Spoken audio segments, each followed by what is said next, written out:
Hola, muy buenos días.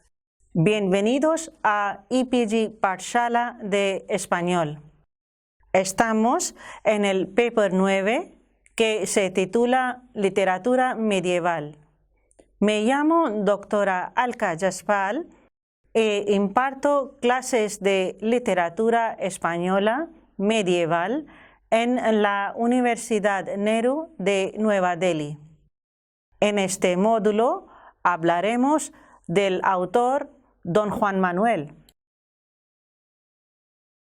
Don Juan Manuel, nacido en Escalona, provincia de Toledo, en el año 1282, era sobrino de Alfonso X el Sabio y nieto de Fernando III el Santo. Fue instruido en el conocimiento de las artes marciales, del latín y de la historia e intervino activamente en las luchas nobiliarias durante la minoría de edad de Fernando IV y Alfonso XI. Entre lo que se expresa en su obra literaria y las intrigas políticas que vivió intensamente, se manifiesta una fuerte contradicción. Contrasta a su vez el orgullo que sentía por su linaje y de su poderío social y económico con la humildad del escritor. Manifiesta todo esto también en algunas ocasiones en sus obras. Participa valientemente en batallas contra los moros en el año 1348 y muere en este año y es enterrado en el monasterio de Peñafiel, en la provincia de Valladolid. Don Juan Manuel es un signo más de la transformación que se estaba produciendo en el siglo XIV, al abandonar la aristocracia, su aislamiento e incultura y hacerse cortesana y culta. Desaparece la diferenciación entre el caballero, hombre de armas, y el clérigo, hombres de letras. Ambas actividades combinadas se dan en la persona de este autor. Este autor proporciona muchos datos biográficos en sus obras y dejó pruebas bastante fehacientes de su responsabilidad de escritor, de su conciencia literaria y de asumir plenamente la autoría de sus obras. Para evitar que se le atribuyera algo que podía obedecer a ignorancia o a incuria de copistas apresurados, depositó sus manuscritos en el monasterio de Peñafiel. Él pertenece a la tradición literaria didáctico-moralizante de la Edad Media. Pretende educar y moralizar de una manera agradable, es decir, enseñar deleitando. Su producción literaria es muy variada y se conoce porque él mismo dejó constancia de ella en sus prólogos, aunque algunos títulos se han perdido a pesar de su interés en la transmisión de los escritos.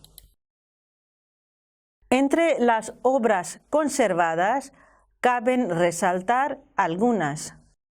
Se llaman Libro del Caballero y del Escudero, Libro de los Estados, Libro de la Caza y Libro de los Ejemplos del Conde Lucanor y del Patronio. En este módulo vamos a hablar de esta última obra, el Conde Lucanor o Libro de Patronio. Está formado por 2 prólogos y 5 partes bien diferenciadas, de las cuales la más interesante es la primera, que consta de 51 ejemplos o apólogos. Cada cuento se estructura idéntica y rígidamente de la siguiente manera. Un joven señor feudal, el conde Lucanor, consulta a su ayo ante los muy diversos problemas que se le plantean en el gobierno de sus estados. Patronio, su ayo, le responde con un cuento o ejemplo alusivo al problema planteado y deduce una enseñanza moral. Se dice que el conde la aplica y le va bien. Don Juan Manuel resume la moraleja en un pareado que remata el ejemplo.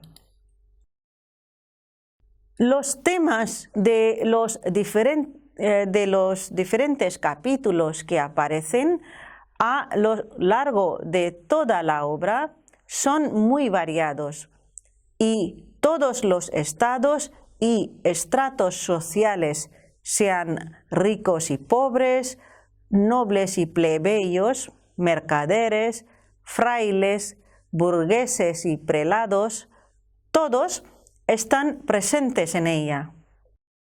Con ello, don Juan Manuel nos muestra la realidad española de la época en toda su riqueza y complejidad.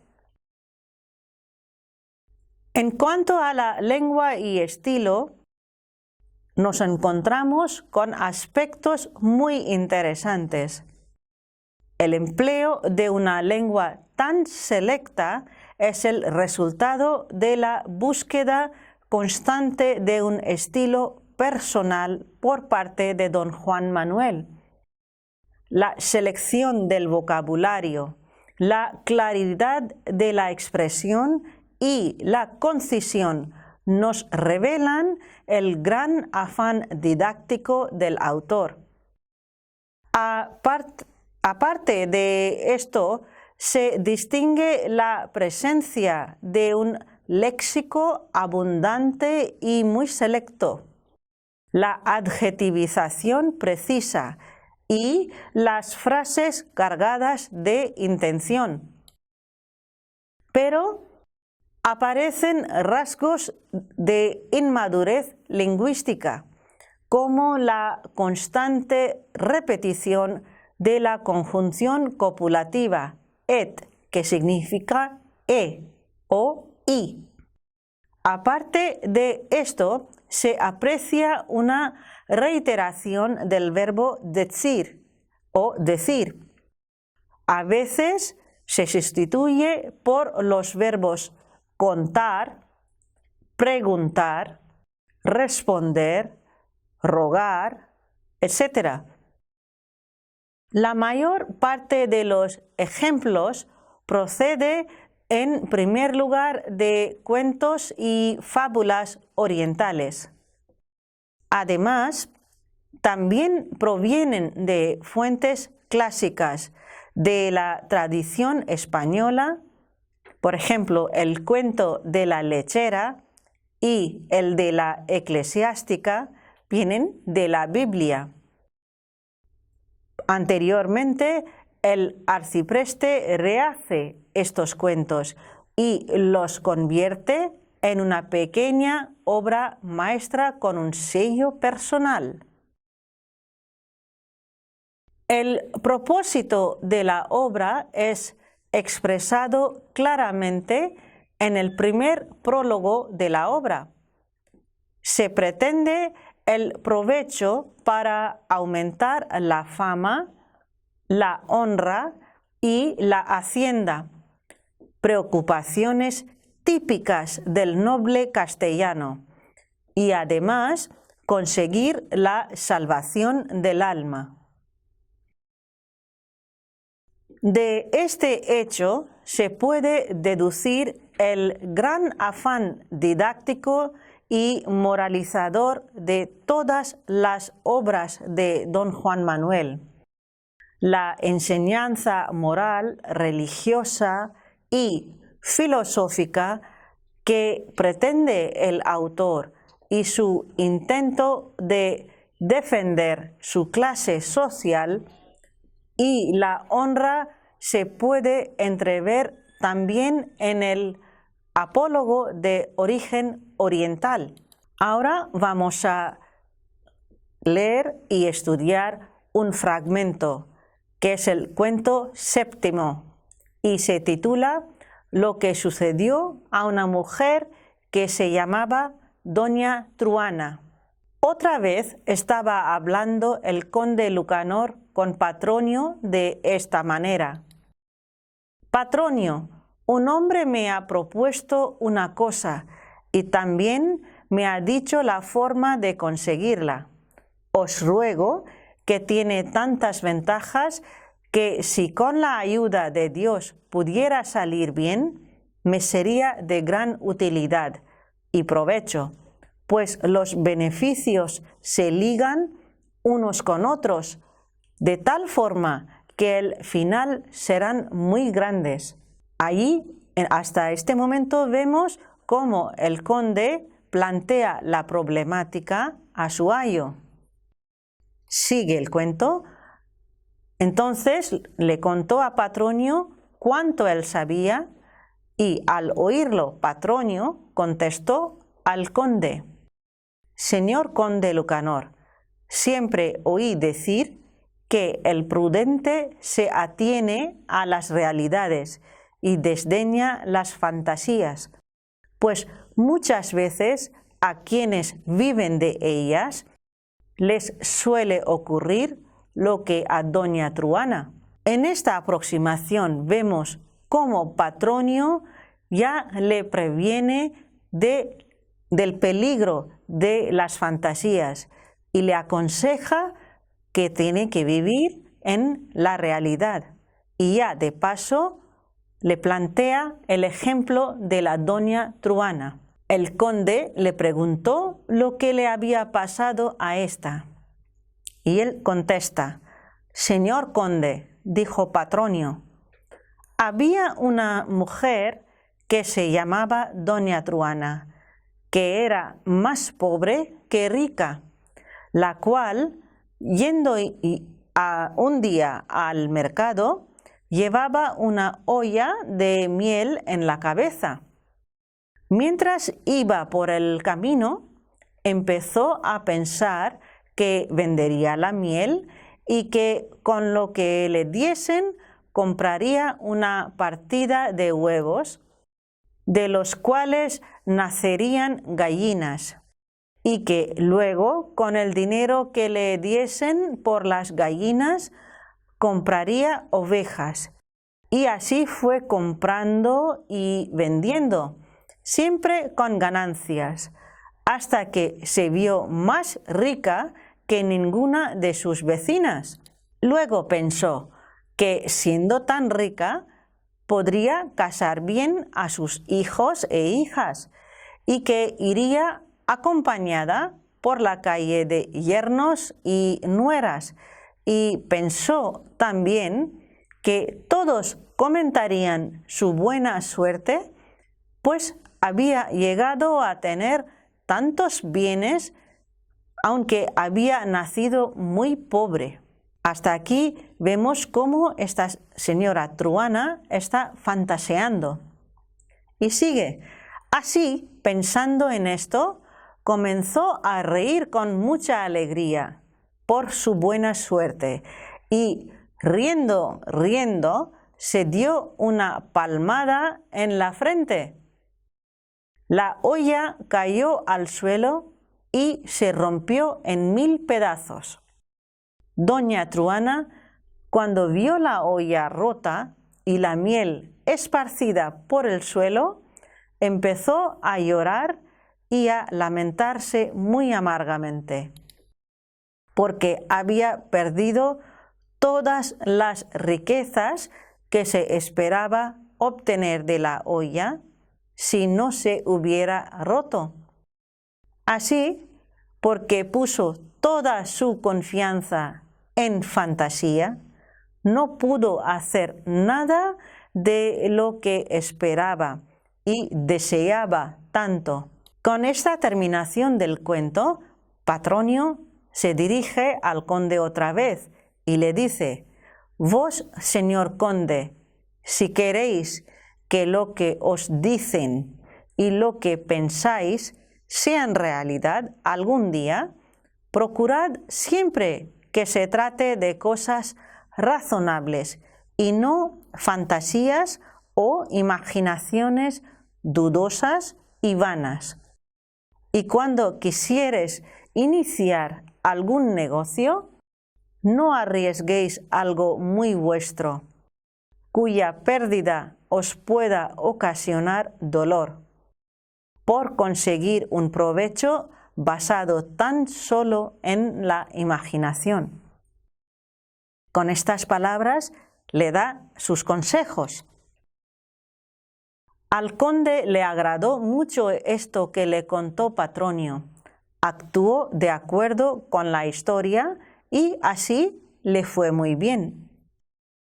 Y como a don Juan le gustó este cuento, lo hizo escribir en este libro y compuso estos versos. En realidades ciertas os podéis confiar, mas de las fantasías os debéis alejar. ¿Qué significa esto?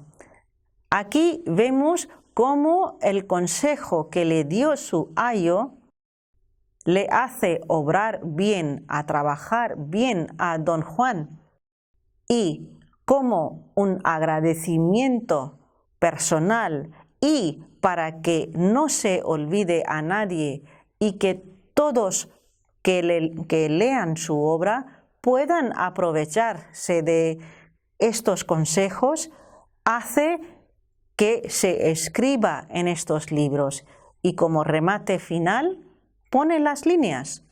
Ahora seguiremos otro cuento, el 19. Se titula Lo que sucedió a los cuervos con los búhos. Ahora seguiremos con otro cuento, que es el número 19, y se titula Lo que sucedió a los cuervos con los búhos. Hablaba otro día el conde Lucanor con Patronio, su consejero, y le dijo: «Patronio, estoy en lucha con un enemigo muy poderoso, que tenía en su casa a un pariente que se había criado con él y a quien había favorecido muchas veces. Una vez, por una disputa entre ellos, mi enemigo causó graves daños y deshonró a su pariente, que, aunque le estaba muy obligado, pensando en aquellas ofensas y buscando la forma de vengarse, desea aliarse conmigo». Aquí vemos el planteamiento del problema que tiene el conde. Y sigue: «Creo que me sería hombre muy útil, pues podría aconsejarme el mejor modo de hacerle daño a mi enemigo, ya que lo conoce muy bien. Por la gran confianza que me merecéis y por vuestro buen sentido, os ruego que me aconsejéis el modo de solucionar esta duda. En estas líneas ya plantea la problemática y pide el consejo de Patronio, quien contesta: «Señor conde Lucanor», dijo Patronio, «lo primero que debo deciros es que ciertamente este hombre ha venido a vos para engañaros, y para que sepáis cómo lo intentará conseguir, me gustaría que supierais lo que sucedió a los cuervos con los búhos». Con estas palabras, Patronio ya le avisa de antemano al conde que en esta problemática que acaba de plantear de su enemigo y lo que quiere hacer con él, le proviene que podría engañarle. El conde le preguntó lo que había sucedido en este caso. «Señor conde Lucanor», dijo Patronio, «los cuervos y los búhos estaban en guerra entre sí, pero los cuervos llevaban la peor parte, porque los búhos, que solo salen de noche y de día permanecen escondidos en lugares muy ocultos, volaban al amparo de la oscuridad hasta los árboles donde se cobijaban los cuervos, golpeando o matando a cuantos podían. Como los cuervos sufrían tanto, uno de ellos, muy experimentado, al ver el grave daño que recibían los suyos, habló con sus parientes, los cuervos, y encontró un medio para vengarse de sus enemigos, los búhos. Este era el medio que pensó y puso en práctica. Los cuervos le arrancaron las plumas, excepto algunas de las alas, por lo que volaba muy poco y mal.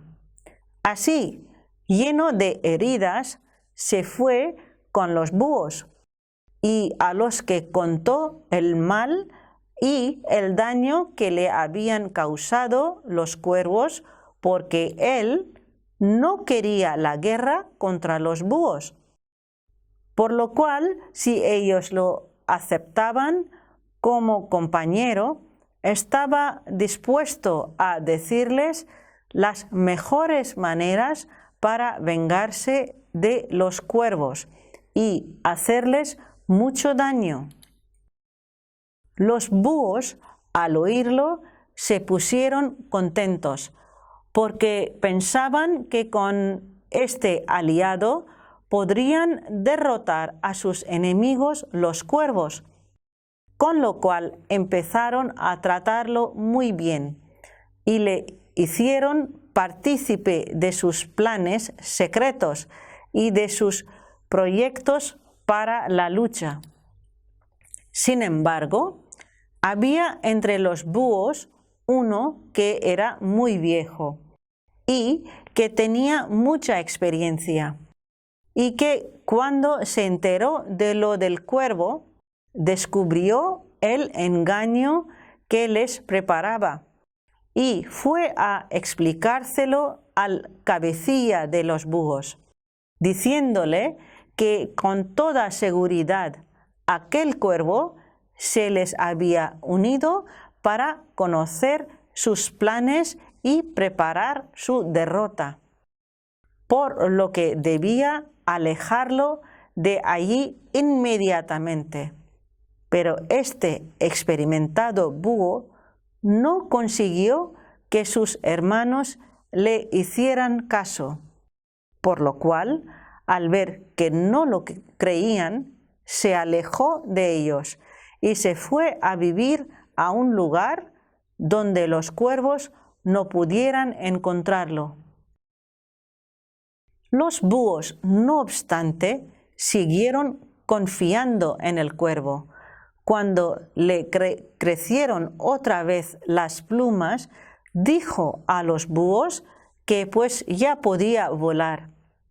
Iría en busca de los cuervos para decirles dónde estaban, y de esta manera, reunidos todos los búhos, podrían acabar con sus enemigos, los cuervos, cosa que les agradó mucho.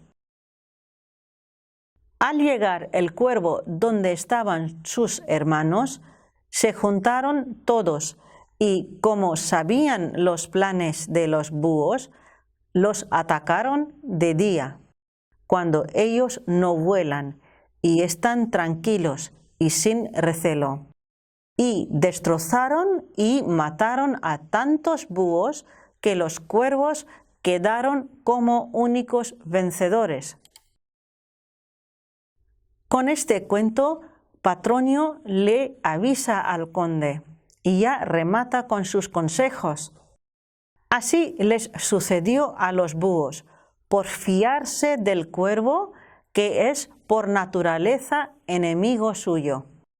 Vos, señor conde, pues sabéis que este hombre que quiere aliarse con vos debe vasallaje a vuestro enemigo, por lo cual él y toda su familia son vuestros enemigos también.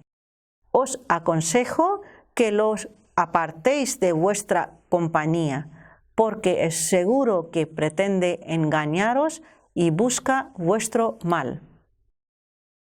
Pero si él os quiere servir desde fuera de vuestras tierras, de modo que nunca conozca vuestros planes, ni pueda perjudicaros y verdaderamente hiciera tanto daño a aquel enemigo vuestro, que nunca pudiera hacer las paces con él, entonces podréis confiar en este pariente despechado, haciéndolo siempre con cautela para que no os pueda resultar peligroso.